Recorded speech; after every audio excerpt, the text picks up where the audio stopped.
اولاد هغه وخت نعمت ګرځي، هغه وخت ستا دپاره دغه اولاد نعمت دی چې ته د دغه اولاد د ماشومتوب څخه ښه تربیه وکړې.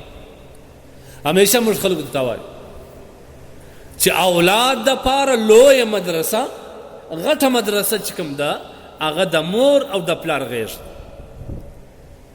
ځکه قرآن کې الله سبحانه وتعالی فرمایي وامر اهلک بالصلاة واصطبر علیها. بابا یا د کور مسؤله پر تا باندې لازم دا ده چې ته د خپل کور اهل او عیال دا پر لمانځه باندې امر کې. که هغه لمونځ نه کوي ته باک نه پکوې، دا هم ستا مسؤلیت دی. د قیامت په ورځ به دغه اولاد تا ته وایي چې بابا زما د لمانځه وخت و، تا زه نه وم امر کړی، د هغې بېدینه بې لمانځه زه راغټ سوم او زما عادت په دغه بېدینۍ و او په دې بې لمانځۍ وږی سوم، بیا ما د مرګ پر لمونځ وکړي نه وکړي. د دې مسؤل څوک دی؟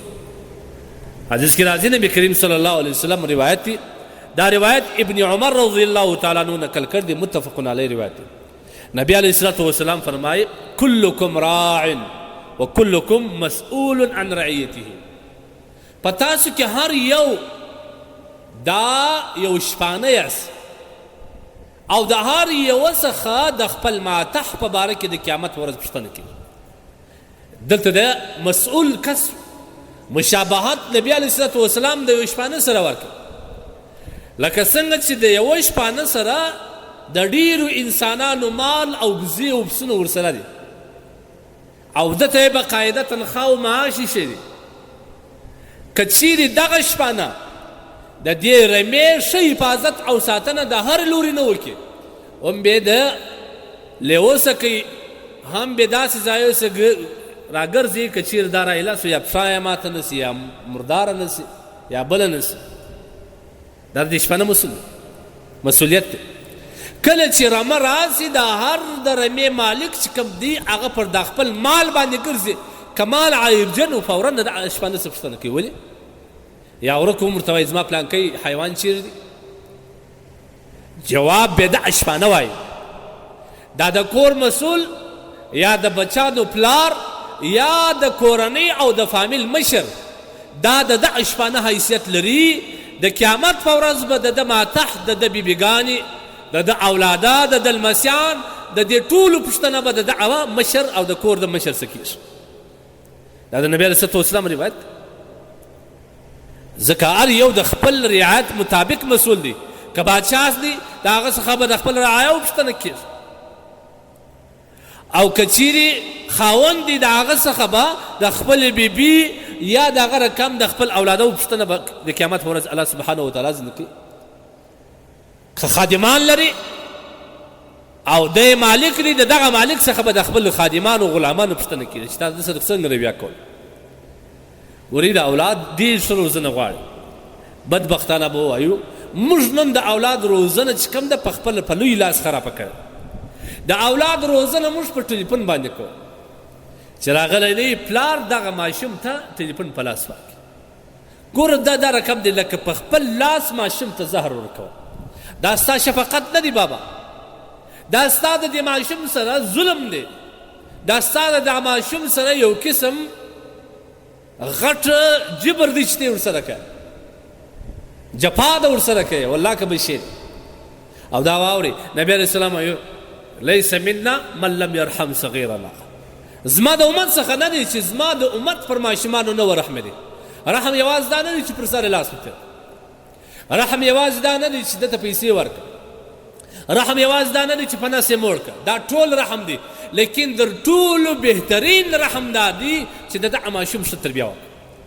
ځکه شاعر وایي یتیم هغه نه دی چې د هغه مور و پلار وفات سوي وي دی یوازې پر مځکه باندې ایله وي.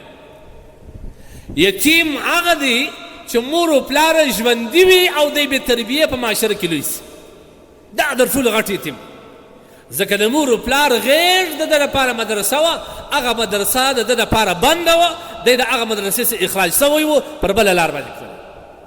بیا به د کلي په مدرسه کې د کلي مدرسې زما د ګلیانو د دا کوڅو لوپران مراد دی، په دې کې به بیا دا کسان سره اوس دا غټېږي، یا به په بازارو کې یا به د وخت هغه د فاسقانو سره رالویږي، بیا به د زمانې یو فاسق خالي ځای به دی ډکوي. دا ستا اولاد. دا ته وګوره په دا بازار کې چې دا کم غلط مخلوق دی، یا فاسقان دي، یا قاتلان دي، یا ظالمان دي، یا نشیان دي، یا په هر مرضي چې اخته یي، د دې معلومات وکړه دا به خامخا زموږ او ستاسو په کلي کې د یو چا ځي، زموږ ستا په وطن کې به د یو چا بچی وي. دا د کومې خوا راغلی؟ دا بابا ستا د نه تربیې څخه، دا ستا د نه روزنې څخه. قرآن کې الله سبحانه وتعالی فرمایي یا ایها الذین آمنوا قوا انفسکم واهلیکم نار. اے مؤمنانو ځانونه هم د اوره وساتئ، خپل اهل عیال هم د اوره وساتئ. د اور څخه ساتل دا مطلب د دې تربیه داسې تربیه وکړه چې د ټوله روزنه او ټوله زندگی د الله د اطاعت لاندې ترسي. اوکې تا نافرماني دغه تا روزنه نه وکړل، دا به بیا ټوله زندگی د الله په نافرماني کې تېروي.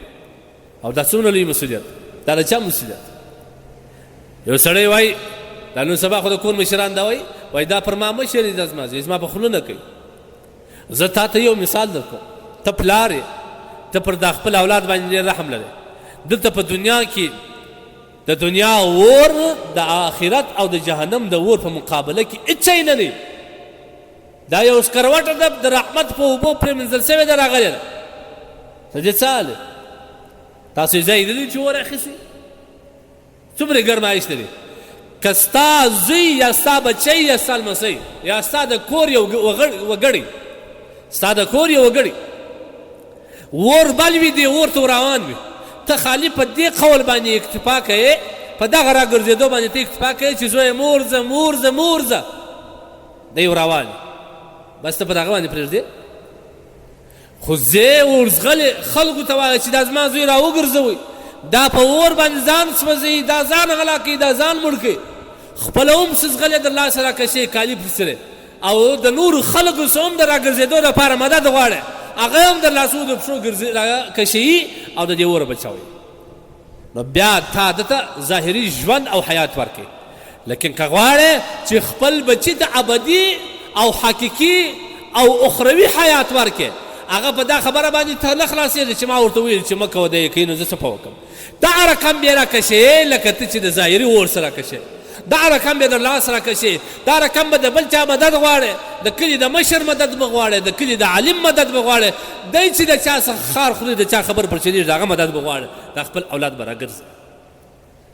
دا رقم نه کېږي، په دې خبره نه سره خلاصېږي. دا واوره په دې خبره ته چیرې خلاصېږي؟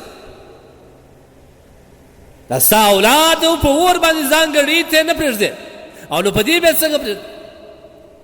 ته به دا خبره ستا بچی نن سهار لمونځ نه کوي، پروت دی، چې څوک تا ته وایي ولې والله ډېر وار مې غږ مړ کړی دی چې نه کوي، نو زه څه وکړم؟ او د سهار لمونځ خاص کر هر لمونځ چې کوم دی څومره مهم عبادت دی. بیا د سهار لمونځ قضا کول دا د انسان دپاره د هلاکت لویه ذریعه ده، د مسکنت لویه ذریعه ده، د بدبختۍ لویه نښانه ده هغه ده چې سړی د سهار لمونځ قضا کوي. ته په دې پرېږدې؟ پلار یې ورته ناست وي، مور ورته ناست وي، بچی یې پروت وي، ولو که 10 کلن 12 کلن وي، دی غږ نه پر کوي، د دغه وخت سره په لمانځه باندې نه خبر کوي چې ورسې جومات ته ولاړ شه، وایي مې ښه دی ښه ارام بیده دي، چې راکښېنه خوب یې خرابېږي. صحیح دی، خوب یې مور خرابوه، د قیامت په ورځ به بیا د دې نتیجه بیا ته ووینې. ته خو په دنیا کې د اولاد خوب نه ور خراب چې پروا نه لري، ستړی دی ګره ورځ ګرځېدلی دی، بیا را وګرځي، دا لارې هم پلار ورشي مور ورشي. مه کوئ د خدای دپاره، د اولاد داسې تربیه مه کوئ. نبی کریم صلی الله علیه وسلم روایت دی مرو اولادکم بالصلاة وهم ابناء 7 سنین. خپل اولاد په لمانځه باندې امر کوي چې د 7 کالو سي، 7 کالو غاښ چې ووځي، یعنی مطلب دا دی چې په لمانځه امر کا د 7 کاله در مخه د خپل اولاد ته لمونځ ور ورښیه، کلمه ور ورښیه، دا ستا اولاد دی، دا ستا د زړه ټوټه ده. الله په وپېژنه، رسول په وپېژنه، قیامت په وپېژنه، جنت او دوزخ په وپېژنه، ملائکه په وپېژنه، د دنیا او د زندګۍ مقصد په وپېژنه، د الله کائناتو کې سوچ و فکر ورلک. دا تربیه ده. ځکه نبي علیه الصلوة والسلام وایي مروا اولادکم بالصلاة وهم ابناء 7 سنین. د خپلو اولادو روزنه په لمانځه باندې وکړه، هغه په لمانځه باندې امر که په داسې حال کې چې دوی د 7 کالو وي.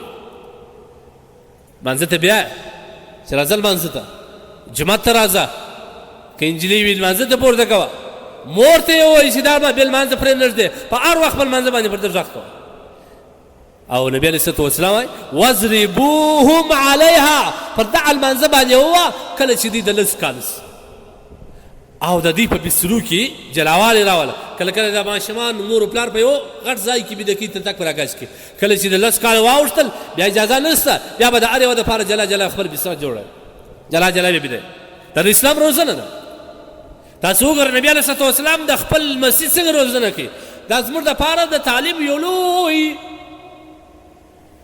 عظیمه لاسته راوړنه ده د خپل نبی کریم صلی الله علیه وسلم د خپل نبی تعلیمات موږ باید په ځان کې عملي کړو نبي علیه الصلاه والسلام لمسی حضرت حسن بن علي رضی الله تعالی عنه د صدقې یوه خرما راپورته کړه خولې ته چې ورکړه نبي علیه الصلاه والسلام ورته کخ کخ موږ تاسو هم په پښتو کې ماشوم ته کخ کخ وایو لیکن په عربي کې د کا په زیر باندې کخ کخ مطلب یې دا مخوره مخوره بیا نبي علیه الصلاه والسلام په دغه ماشوم کې د ماشومتوب کې د ذهن ورجوړي ورته وایي چې بچې موږ او تاسو او زموږ فامیل دا د صدقې د خوراک څخه منع یو صدقه به نه خورې په دغه وخت څخه یې دا ټوپ ماتوي دا که ستا اولاد شي داسې رویتوب کې یا پر یوه خوا پر بلې خوا ځغلي یا د بل چا د لاسو شان کاږي ستا تربیه د تې روزنه وکړه په بل روایت کې راځي انس رضی الله عنه د نبي علیه الصلاه والسلام خادم د نبي علیه الصلاه والسلام سره په ماشومتوب کې